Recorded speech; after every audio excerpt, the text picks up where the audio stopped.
안녕하세요. 이번 영상에서는 사용자 정의 예외를 올바르게 만드는 방법을 다룹니다. 단순히 예외 클래스를 하나 만드는 것이 아니라 단넷 생태계의 약속을 지키면서 호출자가 타입으로 정확히 분개할 수 있는 예외를 설계하는 원칙을 살펴볼 것입니다. 익셉션 상속 관례, 생성자 체이닝, 이너, 익셉션 보존, 예외 계층 설계까지 차근차근 알아보겠습니다. 이 코드부터 시작해볼까요? 인벤토리가 가득 찼을 때 new exception을 던지고 있습니다. 동작은 합니다. 예외도 발생하고 메시지도 있죠. 그런데 이 코드를 호출하는 쪽에서는 어떤 일이 벌어질까요? 호출자는 익셉션을 캐치하고 7번째 줄에서 메시지 문자열을 직접 비교해야 합니다. 이것이 문제입니다. 메시지가 조금이라도 바뀌면 9번째 줄의 비교가 묵묵히 실패합니다. 다국어 처리라도 넣는 순간 비교 자체가 무너지죠. 게다가 인벤토리 오류인지 파일 오류인지 네트워크 오류인지도 구분할 방법이 없습니다. C# 예외 처리 시스템은 타입 기반으로 설계되어 있습니다. 캐치, 인벤토리 풀 익셉션처럼 타입으로 구분하는 것이 올바른 방식이고, 그러려면 인벤토리 풀 익셉션이라는 타입이 먼저 존재해야 합니다. 병원 비유로 생각해보세요. 어딘가에 방으로 가세요 라는 안내와 진료실 4번으로 가세요 라는 안내, 어느 쪽이 더 쓸모있을까요? 예외도 마찬가지입니다. 익셉션이라는 어딘가의 오류 대신 인벤토리 풀 익셉션이라는 인벤토리 가득참이라는 구체적 타입을 제공해야 호출자가 정확히 찾아올 수 있습니다. 그렇다면 이 사용자 정의 예외 클래스는 무엇을 어떻게 상속해야 할까요? 다이어그램을 보면 세 가지 핵심 관례가 보입니다. 첫째, 시스템.exception을 직접 상속합니다. 왼쪽의 애플리케이션 익셉션은 빨간 점선으로 표시되어 있죠. 이건 단넷 프레임워크 초기 시절의 잔재로 현재는 더 이상 사용하지 않습니다. 둘째, 클래스 이름은 반드시 익셉션으로 끝나야 합니다. 인벤토리 풀처럼 약자로 쓰면 안 되고 반드시 인벤토리 풀 익셉션이라고 써야 합니다. 셋째, 퍼블릭으로 선언해야 합니다. 예외는 어셈블리 경계를 넘어 호출자에게 전달되므로 인터널이나 프라이빗으로 선언하면 외부에서 캐치 자체가 불가능해집니다. 이제 내부 구조를 살펴볼 차례입니다. 올바른 사용자 정의 예외는 4개의 표준 생성자를 제공합니다. 이것은 단순한 규칙이 아니라 단넷 생태계와의 약속입니다.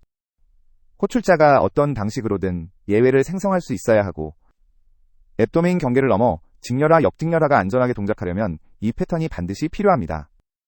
전체 코드를 보겠습니다. 7번째 줄을 보면 예외 클래스 안에 current count와 max capacity라는 프로퍼티가 있죠. 이것이 핵심입니다. 단순히 메시지 문자열만 던지는 게 아니라 호출자가 실제로 쓸 수 있는 도메인 데이터를 함께 담는 것입니다. 11번째 줄의 기본 생성자는 프레임워크 호환성을 위해 존재하고, 14번째 줄의 메시지 생성자는 베이스 메시지 체이닝으로 부모 익셉션의 메시지를 넘깁니다. 메시지를 직접 필드로 저장할 필요가 없는 이유가 여기에 있습니다. 18번째 줄의 생성자 3은 메시지와 이너 익셉션을 함께 받습니다. 이건 예외 번역 패턴에서 핵심 역할을 하는데 잠시 후에 자세히 다룰 것입니다. 22번째 줄의 생성자 4가 가장 중요한 커스텀 생성자입니다. 커런트 카운트와 맥스 캐퍼시티를 직접 받아서 메시지를 자동으로 구성하죠. 호출자는 숫자만 넘기면 되고 메시지는 예외 클래스가 책임집니다. IL 코드를 보면 생성자 내부 동작이 선명하게 드러납니다. 첫 번째 줄의 생성자 시그니처, 그리고 10번째 줄부터 시작되는 부분이 문자열 보관 처리 과정입니다. 11번째 줄에서 LDR드 짜명으로 디스를 로드하고 12번째 줄에서 보관 핸들러의 스택 주소를 잡습니다. 13번째 줄에서 리터럴 문자수 21을 로드하는데, 이것이 디폴트 인터폴레이티드 스트링 핸들러가 초기화될 때 미리 용량을 잡는 최적화입니다. 문자열 보관이 단순한 문자열 연결이 아니라 스택 기반 핸들러로 최적화됨을 확인할 수 있습니다. 이제 실전 코드를 비교해 보겠습니다. 유니티 인벤토리를 예시로 문자열 의존 패턴과 타입 기반 패턴을 비포 애프터로 살펴볼 것입니다. 비포 패턴입니다. 첫 번째 줄, 인벤토리 클래스 전체가 익셉션 하나로 모든 오류를 던지고 있습니다. 9번째 줄을 보면 throw new exception으로 타입 정보가 전혀 없죠. 14번째 줄 이하의 호출 측에서는 어떻게 될까요? 21번째 줄에서 ex.message.contains 가득으로 문자열을 파싱합니다. 이 문자열이 조금이라도 바뀌면 컴파일 에러 없이 조용히 버그가 됩니다. 게임이 출시된 뒤 리팩토링으로 메시지를 수정하면 플레이어가 가방 꽉 찼다는 UI를 영향보지 못하게 됩니다. 비포 패턴의 IL입니다. 첫 번째 줄, 그리고 세 번째 줄에서 new obj instance void system.exception 시터 스트링, 그냥 system.exception이 생성됩니다. 타입에 아무 정보도 없죠. 5번째 줄에서 확인할 수 있듯 호출자는 모든 익셉션을 잡아서 메시지를 비교해야 합니다. 다음은 이 패턴을 완전히 바꾼 애프터 코드입니다. 애프터 패턴입니다. 첫 번째 줄에서 인벤토리 풀 익셉션이라는 전용 예외 클래스가 등장합니다. 이제 예외 자체가 도메인 의미를 갖습니다.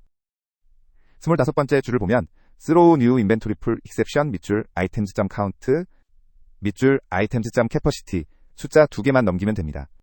타입 정보와 데이터가 함께 예외에 담기죠. 30번째 줄 이하의 호출 측을 보겠습니다. try 블럭에서 add 아이템을 호출합니다. 35번째 줄에서 catch inventory pull exception ex 이것이 타입 기반 분기입니다. 메시지 문자열 비교가 완전히 사라졌습니다. ex.currentCount와 ex.xCapacity에 직접 접근할 수 있으니 UI 메시지도 훨씬 자세하게 보여줄 수 있죠. 39번째 줄에는 catch exception ex로 그 외의 모든 예외를 별도 처리합니다. 캐치 블럭을 타입으로 계층화하는 것, 이것이 C# 예외 시스템의 올바른 사용법입니다. 애프터 패턴의 IL입니다. 세 번째 줄과 여섯 번째 줄에서 items.count와 items.capacity를 차례로 로드합니다. 여덟 번째 줄에서 new obj instance void inventory pull exception 시터 int 32, int 32 도메인 예외가 생성됩니다. 11번째 줄에 catch inventory pull exception을 주목하세요. 비포에서는 모든 익셉션을 잡고 메시지를 비교했지만 애프터에서는 CLRE 타입으로 정확히 매칭하여 이 캐치 블록으로 진입합니다. 메시지 파싱 코드가 IL에서 완전히 사라졌습니다. 다음은 예외 번역 패턴입니다. 유니티 게임에서 세이브 파일을 읽을 때 IO 익셉션이 발생했다고 가정해보세요. 이 IO 익셉션을 그대로 던지면 호출자가 파일 시스템의 기술적 세부사항까지 알아야 합니다. 대신 세이브 데이터 커럽티드 익셉션이라는 도메인 예외로 번역해서 던지는 것이 좋습니다. 단, 이때 원본 IO 익셉션을 이너 익셉션으로 반드시 보존해야 합니다. 코드를 보겠습니다. 여섯 번째 줄이 핵심입니다. 베이스 달러 세이브 파일 손상, 파일 패스, 이너가 두 번째 인수로 전달되고 있습니다. 이것이 이너 익셉션 체인을 만드는 순간입니다. 14번째 줄에 로드 세이브 데이터 함수를 보면 세이브 파일을 읽는 로직을 트라이 캐치로 감싸고 있습니다.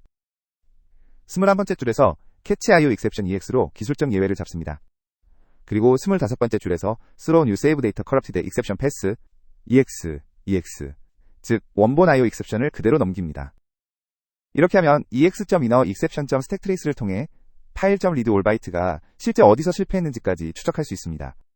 IL을 보면 번역이 어떻게 이루어지는지 명확히 보입니다. 네 번째 줄에서 strok.1로 IO exception 객체를 저장합니다.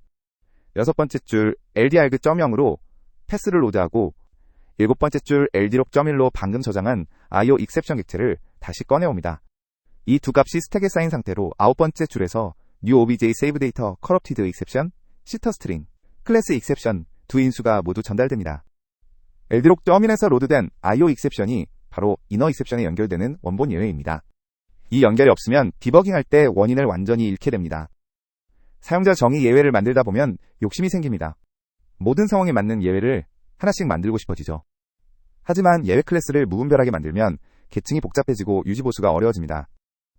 얕고 넓게 설계하는 것이 원칙입니다. 그렇다면 유니티 게임에서는 어떤 계층 구조가 적절할까요?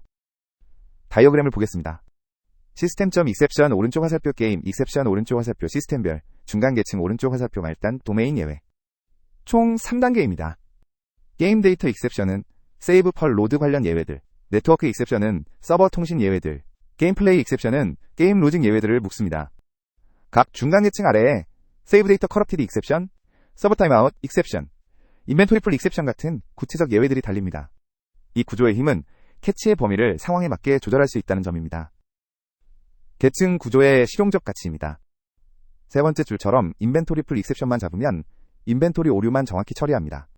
아홉 번째 줄처럼 게임 플레이 익셉션을 잡으면 그 아래 모든 게임 플레이 오류가 한 번에 처리됩니다. 13번째 줄에서 게임 로직 복구를 시도하고요. 17번째 줄처럼 게임 익셉션을 잡으면 게임 전체 예외를 최상위에서 처리합니다. 새 예외 클래스가 필요한지 판단하는 기준은 하나입니다.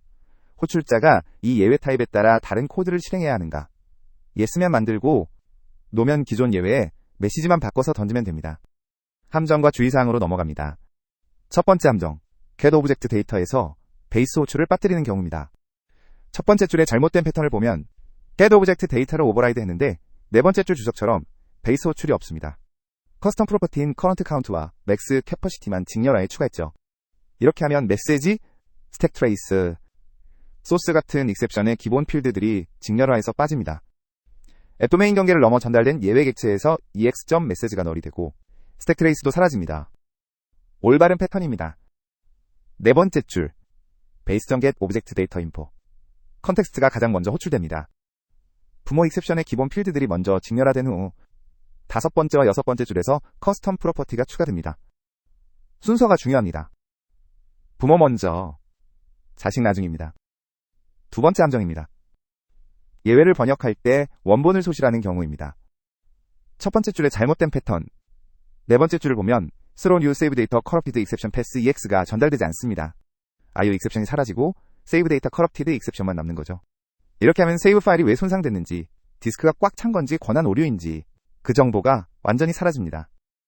일곱 번째 줄의 올바른 패턴처럼 열 번째 줄에서 패스와 EX를 함께 전달해야 합니다. IL에서 차이가 선명하게 보입니다. 첫 번째 줄의 잘못된 패턴, 두 번째 줄에서 ST6.1로 IO 익셉션을 저장하지만 세 번째 줄에서 패스만 로드합니다. 다섯 번째 줄의 new OBJ에 인수가 하나뿐이라 EX가 전달되지 않습니다. 이너 익셉션 널이 됩니다.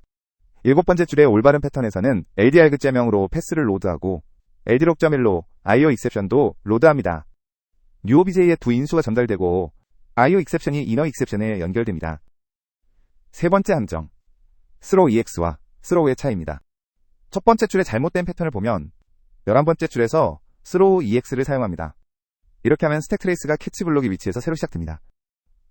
예외가 원래 어디서 발생했는지 정보가 사라지는 거죠. 로그를 남기고 싶어서 캐치했지만 실제로는 디버깅 정보를 파괴하고 있는 겁니다. 15번째 줄에 올바른 패턴을 보겠습니다. 캐치 인밸리드 오퍼레이션 익셉션 변수 이름이 없습니다. 예외 객체를 참조할 필요가 없다는 신호입니다. 25번째 줄에서 throw 단독입니다. 세미콜론 하나 차이지만 이 throw는 CLR이 전혀 다른 방식으로 처리합니다. 원본 예외를 그대로 전파하여 스택 트레이스를 보존합니다. 예외를 재전파할 때는 반드시 throw 단독을 사용해야 합니다. IL에서 차이가 명확합니다. 첫 번째 줄의 잘못된 패턴, 네 번째 줄에서 ST6.0으로 EX를 저장합니다. 여덟 번째 줄에서 LD6.0으로 다시 꺼내 스택에 올리고 아홉 번째 줄에서 throw, 이건 CLR 입장에서 완전히 새로운 throw이니 스택 트레이스 시작점이 여기로 재설정됩니다. 12번째 줄의 올바른 패턴, 15번째 줄에서 팝으로 EX를 그냥 버립니다. 19번째 줄에서 리스로우, 이건 별도의 IL 명령어입니다. CLR이 현재 잡고 있는 예외를 원래 스택 트레이스 그대로 다시 던지는 전용 명령어죠. throw EX와 throw는 IL에서 완전히 다른 명령어로 컴파일됩니다. 정리하면 throw 단독은 캐치 블록 안에서 현재 잡은 예외를 원본 스택 트레이스를 유지한 채 다시 던지는 명령입니다. 변수 없이 throw 키워드만 단독으로 씁니다. 캐치 익셉션 로그 throw 로그를 남기고 예외를 원본 그대로 전파하는 가장 안전한 패턴입니다. 네 번째이자 유니티 특화 함정입니다. 업데이트 같은 핫패스에서 예외를 제어 흐름으로 사용하는 패턴입니다. 첫 번째 줄의 잘못된 패턴, 여섯 번째 줄을 보면 아이템즈 커런트 인덱스에서 인덱스 아웃 오브 레인지 익셉션이 발생하는 것을 기대하고 있습니다. 11번째 줄에서 잡아서 인덱스를 리셋하죠. 동작은 하지만 이 패턴은 심각한 성능 문제를 일으킵니다. 예외 발생 시 CLR은 스택 트레이스 생성, 핸들러 탐색, 파이널리 블럭 실행을 수행합니다. 초당 60번 업데이트가 호출되면 이 비용이 누적되어 게임 성능이 저하됩니다. 15번째 줄의 올바른 패턴처럼 예외 없이 경계 검사로 처리해야 합니다. 예외는 정말로 예외적인 상황에만 사용해야 합니다. C# 버전별 변화도 살펴보겠습니다. 첫 번째 줄의 비포 패턴, 세 번째 줄을 보면 애플리케이션 익셉션을 상속하고 있습니다. 이것이 닷넷 프레임워크 1.x 시절의 가이드라인이었습니다. 애플리케이션 익셉션이 시스템 예외와 사용자 예외를 구분하기 위해 설계됐지만 실제로는 시스템.익셉션을 직접 상속하는 것과 아무 실용적 차이가 없음이 밝혀졌습니다. 지금은 데프리케이티드 상태입니다. 애프터 패턴, 즉 닷넷 5 이상의 현대적인 방식입니다. 두 번째 줄에서 익셉션을 직접 상속합니다. 애플리케이션 익셉션 시대와의 결별이죠. 그리고 16번째와 17번째 줄의 주석을 보면 시리얼라이저블 어트리뷰트와 직렬화 생성자가 필수가 아닌 선택적이 되었습니다. 마이크로 서비스나 REST API 환경에서는 예외 객체를 직렬화로 전달하는 대신 HTTP 상태 코드와 JSON 응답을 사용하기 때문입니다. 단, 닷넷 프레임워크 호환 라이브러리나 앱 도메인 간 통신이 있는 시스템에서는 여전히 직렬화 생성자가 필요합니다. C#9에서 추가된 init 프로퍼티를 예외 클래스에 적용한 예입니다. 네 번째 줄에서 public int current count get initset 대신 init을 사용했습니다. 11번째 줄처럼 생성자 내부에서는 설정 가능하지만 그 이후에는 읽기 전용이 됩니다. 불변성이 보장되죠. 다만 이 패턴은 IL 레벨에서 섹션 3에서 봤던 stfld 명령어와 동일한 방식으로 컴파일됩니다. C# 문법의 표현력이 올라간 것이지 런타임 동작의 차이는 없습니다. init 접근자는 프로퍼티를 생성자 내부 또는 객체 초기화자에서만 설정할 수 있도록 제한합니다. 이후에는 변경이 불가능하여 불변성이 보장됩니다. public int count get init 생성자에서 한번 설정한 뒤에는 read only가 됩니다. 마지막으로 핵심 체크리스트입니다. system.exception 직접 상속 이름은 exception 전미사 public 선언 표준 생성자 4개 패턴 베이스 메시지 체이닝 inner exception 보존 get object 데이터에서 베이스 먼저 호출 재전파는 스로우 단독 사용 계층은 호출자 분기 필요 시에만 유니티 핫패스에서 예외 제어 흐름 금지 이 10가지를 기억해두세요. 사용자 정의 예외는 단순히 클래스 하나를 만드는 것이 아닙니다. 호출자가 타입으로 캐치 분기를 할 수 있게 하고 이너 익셉션으로 예외의 역사를 보존하고 스로우 단독으로 스택 트레이스를 지키는 것 이 3가지가 핵심입니다. 이번 영상도 여기까지입니다. 감사합니다.